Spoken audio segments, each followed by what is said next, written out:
Lord, we want to thank you for yet another beautiful day. We thank you for the rain this afternoon. Actually, there was not so much wind damage that comes with it. Take your blessings as we receive them. We ask you to look over us this evening, guide us, help us to do the right thing for our community. We thank you for to join us this evening. Paul and Greg, a safe ride home from this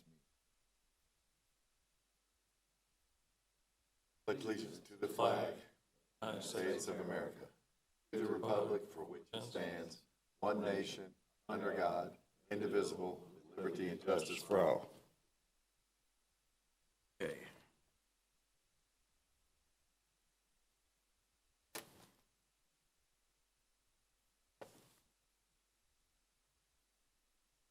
Need a motion for approval of the minutes of the previous meeting. Make motion. All in favor signify with right hand. Motion for approval of the agenda. So moved. All in favor with your right hands, please. Okay, first item on the agenda is Mr. Douglas. Yes, sir. This is an application for 3107 Carillon Way in the Bell Tower subdivision for minor waiver to a front setback. This slide shows the zoning R2 in the Bell Tower subdivision and the location off Hardy McManus Road. This is the site plan. At the front of the lot abutting the cul-de-sac, they're reducing the 30-foot minimum building line from 30 feet to 27 feet, moving the whole footprint of the house forward that 3 feet because there's a topographical downslope at the back of the lot. And no other violations to code, no other changes to code are being requested, and staff is recommending approval of that minor waiver. Anyone here that would like to speak, excuse me, on behalf of this issue? If you would, come to the microphone and say your name and that's for the record, all it is. Hey, I'm Greg Oldham, Mayborn Real Estate, and I represent the builder in Bell Tower. We're asking for a 3-foot variance on the front because of the slopes vary drastically in the back. So if we move it 3 feet, and the radius of the lot is curved too, so you probably visually won't be able to tell. So it will help with the backyard. Asking for the variance. Anybody got any questions for him? How big a house is it? How big is the house? The house is 3,300. 5-bedroom, 3-bath. Not a factor, I was just curious. Yeah. Any other, Thumbs off quick. any other questions? Thank you, Greg. Thank y'all. Like a motion to accept or deny this issue. Chairman, I make a motion to approve minor waiver 23-09-01, 3107 Carillon Way. Second. All in favor signify with raising your right hands.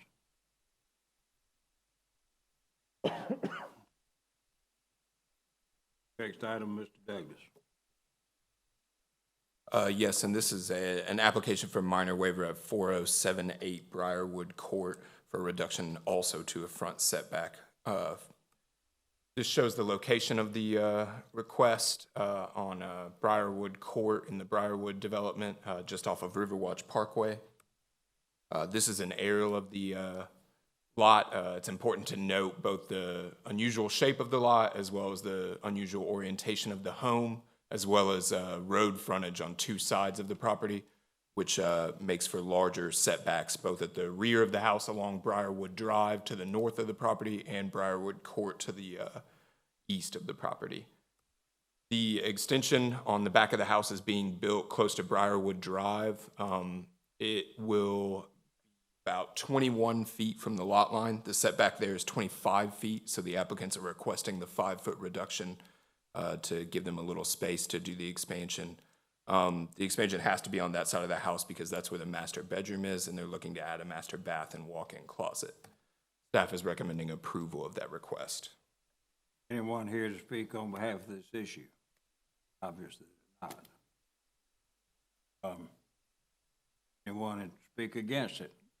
Obviously not. So, do you have any questions here?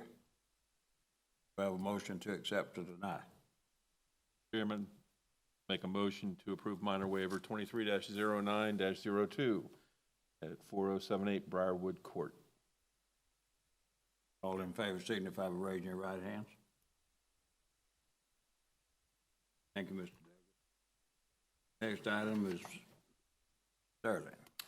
Yes, sir. Tonight, we have a text amendment for your consideration. On June 6th of this year, the Board of Commissioners adopted a moratorium on all new tattoo parlor applications until October 4th or less if new regulations were adopted, in an effort to give staff some time to generate some ideas as to how to better address the concerns of the board related to tattoo parlors. And while looked at a number of factors, we settled on the request that is before you tonight, and that is to continue to allow tattoo parlors in the 6 districts that are currently already on the books, and that's C1, CC, C2, 1, PDD, and S1, and those are all conditional requirements.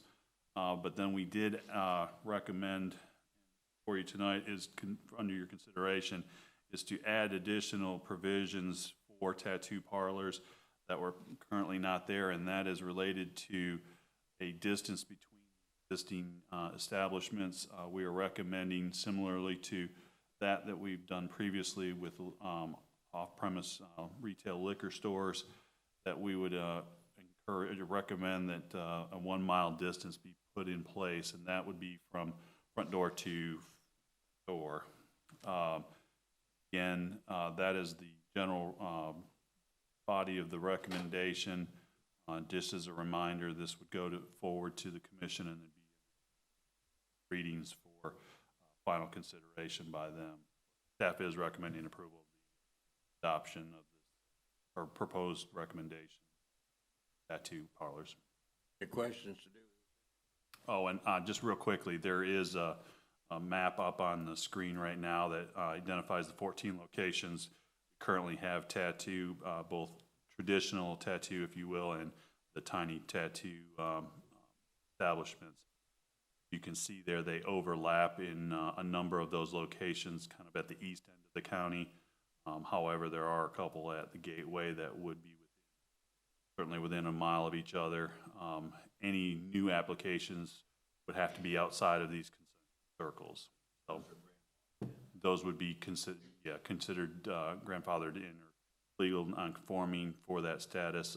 And then part of the language does talk about they're allowed to continue, and there is, the expiration period that would be consistent with all of the others. So I got a few questions. The tiny tattoos, you're talking about like the cosmetic stuff, some of the stuff, that are being done in like beauty parlors and what have you? Those are more specifically the That's microblading. microblading. So What as you're soon as you Oh, start- okay. the you start drawing like a design, that's when it becomes a tattoo. That's like the one, like for instance, this one right here, that's one that y'all dealt with last year, I believe, Miss Usfrey. She was one that she kind of ran afoul of that. She started doing like drawing small designs on people's hands, but that's what tiny tattoo is. Okay, Microblading isn't included in this at all. okay. All right. And these existing businesses now that are gonna have these anti-competitive circles built around them now, what if the owner retires or, he gets to that age, she, and wants to sell the business? Does it have to close, like, kind of like when you have to bring you up to code type thing? would be similar to, so in that kind of example, if you own the business and you either wanted to get out or retire or whatever the case was and sold it to me, I would have to then come into compliance to the extent that it's required, but I could go back into that location if it's within that year. If you close, year of time passes Right. between your closing, my coming to apply, then that would be where this regulation comes into play, that they would not be able to reestablish in that location. Okay, similar to what happened there with the Same thing. Maryland Fried Chicken, they went more than a year. That's And then correct. a whole new set of compliance issues came on. That's So, right. and I'm just curious what's gonna happen with this. I have concerns about creating protective boundaries around existing businesses. especially in such, high-density areas, there are gonna be multiple businesses of the same type less than a mile, because there's a lot of stuff there and a lot of people there. Any more questions? Like a motion to accept or deny this issue. Chairman, I make a motion to recommend. Hold on one second. It is a public hearing. So you still have to open up for comment. Anyone here that would like to speak on behalf of this issue?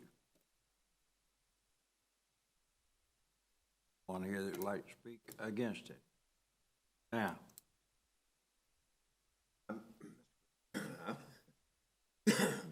I make a motion to recommend approval of ordinance 2303, revision to chapter 990 zoning, article 3, commercial, industrial, professional, plan unit development, and plan development district, article 4, supplemental requirements, sections 90-97, allowed uses, dash 1. boy, what a motion. Now do we have a second? All in favor signify by raising your right hand. Greg, this room's been full of a lot of irate people here lately, about every meeting we have. It's a pleasure to see you. And this lady over here. It's a big change for what we've been dealing with lately. Do I have a motion to adjourn? Have a second? Second. All in favor signify by raising your right hands. Ma'am, did you come for one of these issues?